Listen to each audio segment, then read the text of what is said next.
Welcome to a brand new series that we're calling hashtag Your Best Life Now. How excited am I about this series? Scale of 1 to 10, about 10,000. It's like off the charts. Wherever you're watching right now, I believe God's going to use this series to completely transform your life. And let me tell you about it. Here's where we're going to go the next 6 weeks. In part 1, the big message is don't waste your life. You got one life, don't trash it. You know, there are 2 great days in everyone's life. The day you're born and the day you figure out why. So in part 1, we're going to help you figure out that second great day. We're going to help you figure out why you were born. And here's how we're going to do it. Today, I'm going to help you answer life's 4 greatest questions. Next week, we're going to help you discover your gifts. You know, the minute that you became a Christian, God gave you spiritual gifts. Put hashtag gifted in the feed right now if you consider yourself a gifted person. Do you know by the end of next week, everyone watching should be able to put hashtag gifted in the feed. Next week, we're going to give you a free spiritual gift test. You're all going to get that next week. Be sure you're watching because your gifts determine your direction.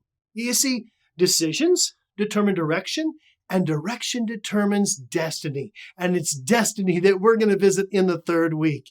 You and every single thing about you will be determined not by who's in the White House, not by who is governor, not by who your parents are, not by what your finances are. Your destiny, everything about you, is totally determined by the decisions that you make. That makes sense? It's good news, isn't it? So in part 1, the first 3 weeks, the theme is don't waste your life. Then part 2 is this: how do you change your world? Do you know that one person can change the world? God says it's true. How can one person change the world? Here it is. Start small. That's week 4. Stay sharp. That's week 5. Why is staying sharp a big deal? Because nothing happens through you until it happens in you. The starting point for changing the world is the change that takes place in you. And then I'm so pumped up about this last one. Start small, stay sharp, and then on Thanksgiving weekend, we're going to strike smart. You know, we're going to do something on Thanksgiving weekend that we've never done in the 15-year history of the church. We've contacted Compassion International, and we asked them to find us the most difficult city in the world to be a kid. And we asked them, would you give us the names of every kid in that city that's unsponsored? And before the year's out, we're going to try to take on every one of those kids as a church and change the entire direction of that city this season. I'll unveil the city and the number of kids in a few weeks, but know this, there are thousands of us here at the Pointe, especially online, and there is no doubt we can change that city by feeding and educating those kids. Now, that's where we're headed. And to kick it all off today, I want to start with Moses, who I consider to be really the greatest leader in the Old Testament. I'm pretty sure you'd agree with me. I mean, after all, who did God give the 10 Commandments to? Who was the first great liberator in human history? Who led the children of Israel out of 400 years of slavery? I mean, who did God use to write the first 5 books in the Bible?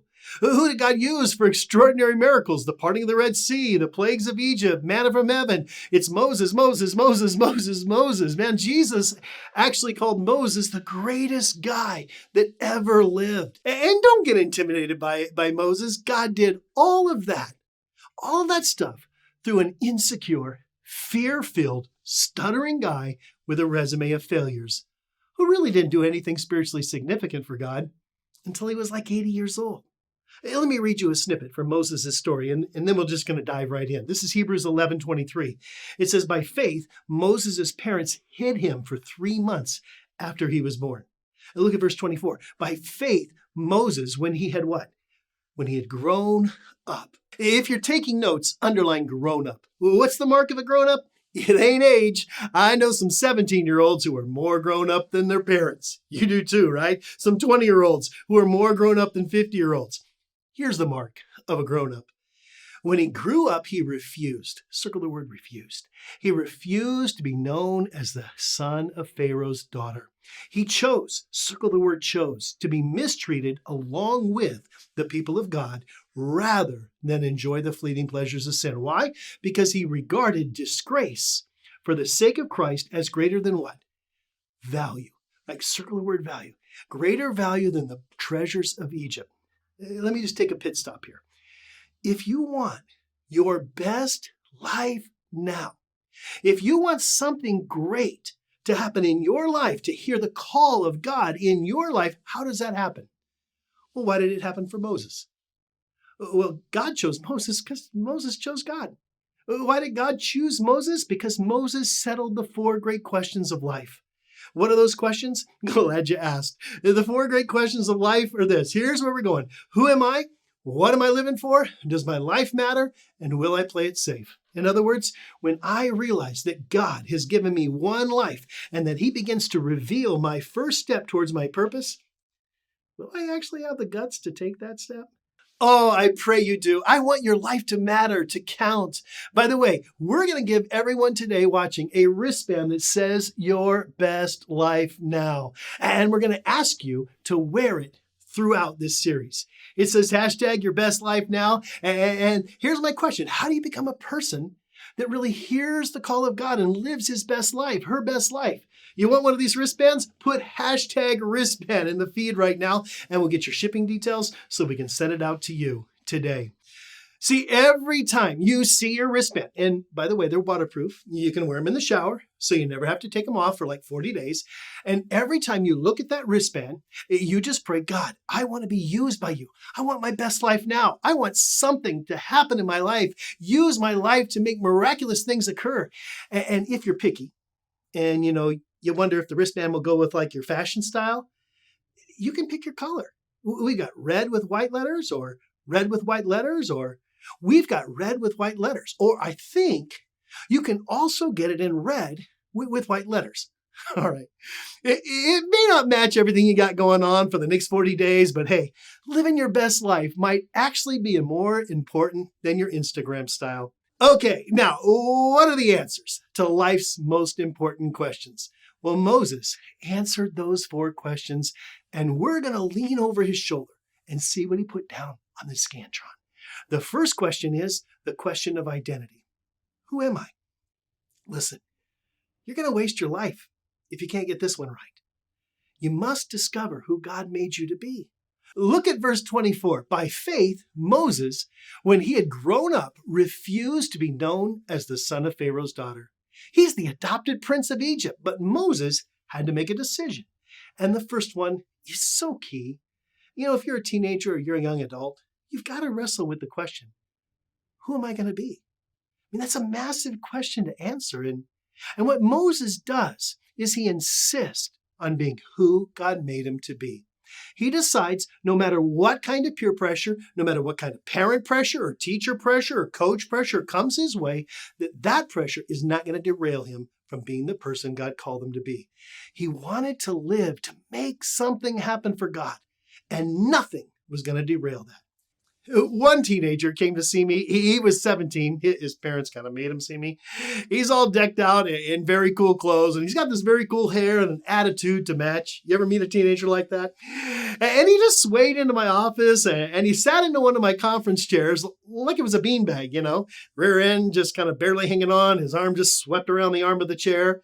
His entrance was like, I've arrived. But his parents sent him my way because he was into some stuff that was going to mess up his future. But he's sitting in one of my conference chairs like it's some big favor, that he's arrived. And he says, well, so what do you want to tell me? And I sit next to him and I say, well, what I want to tell you is I'm thankful you have a choice. He's like, what are you talking about? My parents made me see you. I said, yes, but you have a choice on how you're going to react to what I say. See, God gave everyone free will. So you can mess up your life if you want. And if that lands you in jail, well, I'll just be thankful that you still have a choice in that jail cell. You say, you're kidding me. What choice would I have in a jail cell? I said, well, in jail, you still have a choice. You can decide to get better or to get worse. But one day, your life will end. And on that day, you won't have any more choices. So today, let me ask you, is the person you are right now the person you want to be? Because if not, you have a choice. You can decide. And you have to decide it because you're never just going to drift into who you want to be. Moses discovered that. Moses knew if you want your best life now, if you want to live to make something happen, if you want to be used by God to do miraculous things, then you can't just drift into that. You've got to decide. Now, I know some of you aren't 17-year-old teenagers and you're thinking, well, I'd love to be used by God, to have my best life, to make something happen for God. But it's kind of too late. Friends, those three words, I think, are the three most discouraging words you can tell yourself. It's too late. It's too late. Peter said, it's too late. I've just failed too often. Job said, it's too late. I've lost too much. Elijah said, it's too late. I'm far too discouraged. Jonah said, it's too late. I feel too rejected. Abraham said, it's too late. I'm way too old. Joseph said, it's too late. My family's too messed up. I mean, if you think your family's dysfunctional, Joseph's family threw him in a pit and sold him into slavery. Elijah said, it's too late. The obstacles are too big. Lazarus, love this guy. He's like, it's too late. I'm dead. Anybody relate to those? I mean, except for the dead one? Put #relate in the feed. Listen, there is one guy in the Bible who had all of those checked, except for being dead. It's Moses. Moses is 80 years old. He stutters. He's sinned big time. He's failed. He's let people down. He's completely insecure. And God doesn't do a single thing in his life until he's 80 years old. #your best life at 80. I mean, that's Moses. He's way old. So it's not too late for you.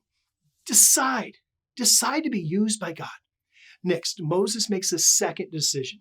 He determines his values. Verse 26, he regarded disgrace for the sake of Christ as greater value than the treasures of Egypt. Listen, everyone has values. Some people, though, they got some very messed up values. Take the guy whose car lost his brakes and went crashing through the Grand Range Center the other day. The accelerator had stuck, so this convertible was going 72 miles an hour down West Jefferson when it jumped the curb, twisted in the air, threw him out on the street, and went right through the Grand Wayne windows. Fort Wayne PD rushed to the scene, saw him bleeding on the sidewalk, his left arm completely torn off, and the police, they're trying to help him. And he's shouting, my Corvette, it's completely destroyed. And the cop said, sir, forget your car. You need medical attention. Your arm, it's been torn off. And the middle-aged yuppie looks down at his missing arm and says, oh no, my Rolex, my $22,000 Rolex. Listen, we all have values. We just got to figure out what things are the most important things. And listen, teenagers, young adults, if you don't figure out your values, this culture will be more than happy to jam their values down your throat. What do I mean by that? Now, here's our culture's top values. Number 1, power. Number 2, popularity. I want to be liked. I don't want to be criticized. I want to be famous.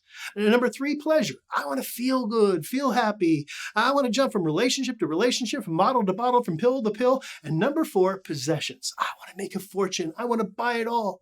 Listen, all temptation falls into those 4 categories.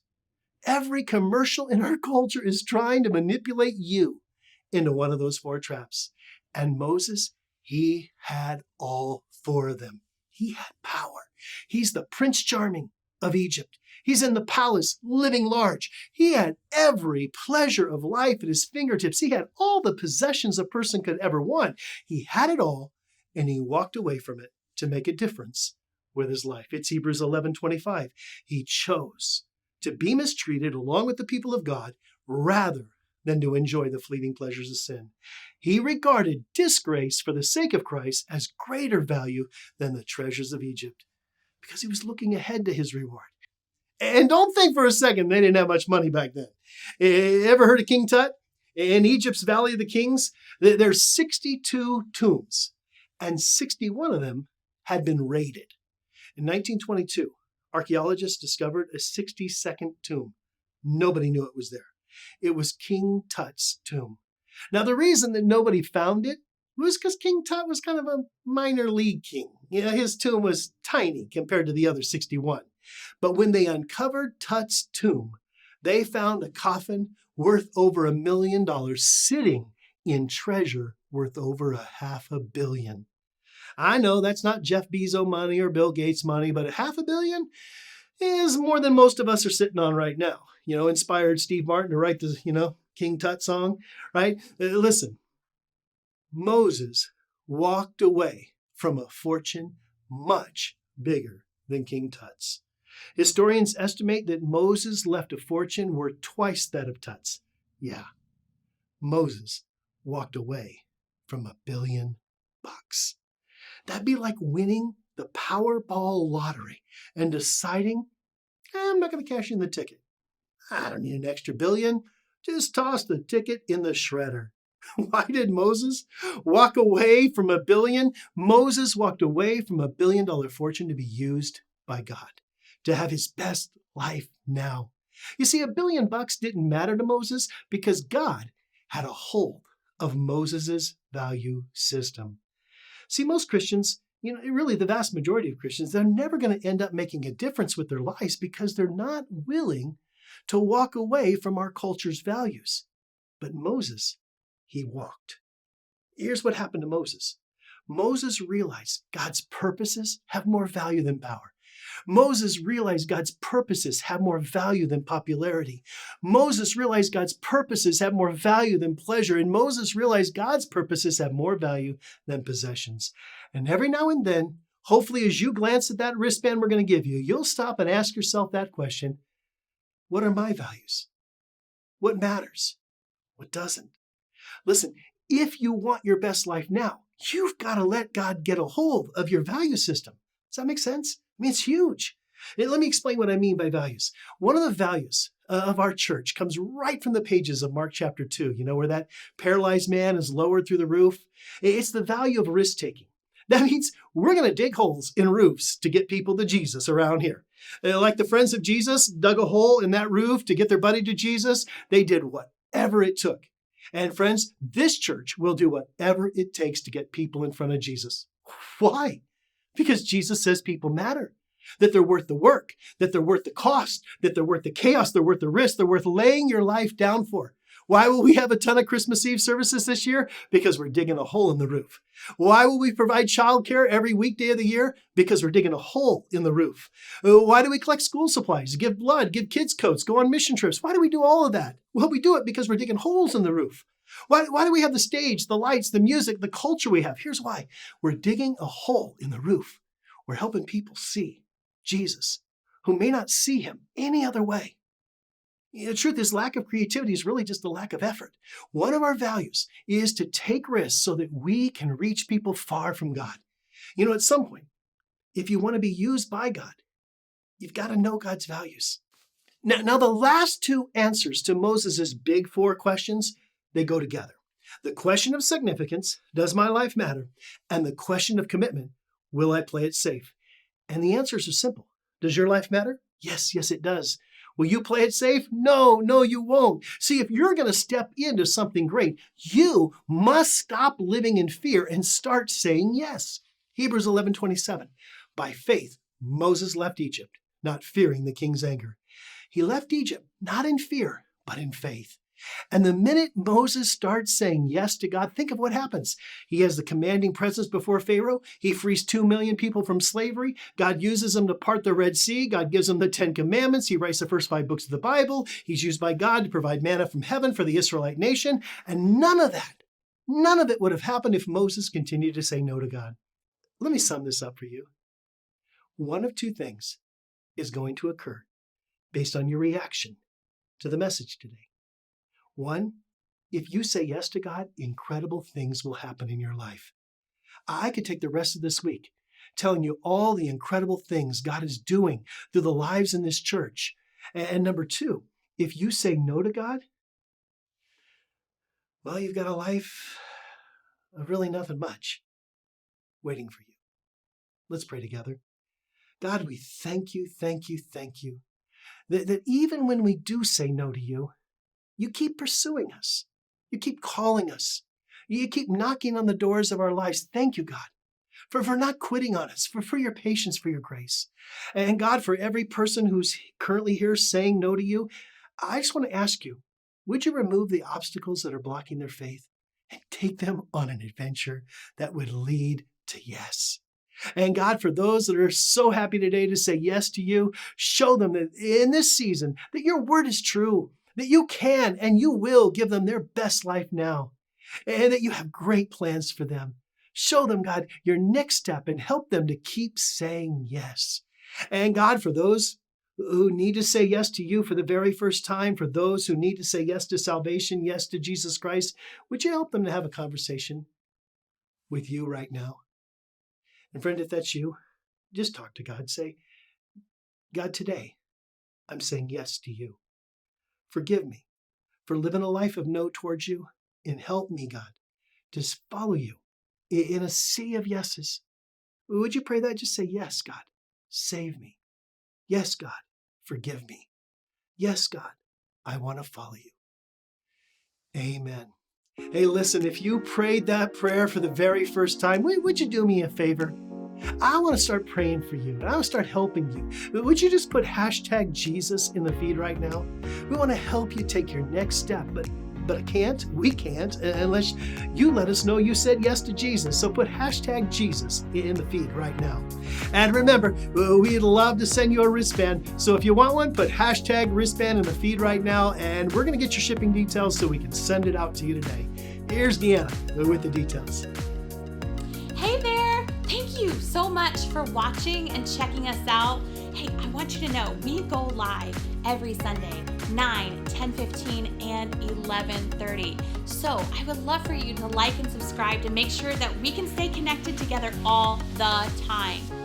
I'll see you next time. Bye!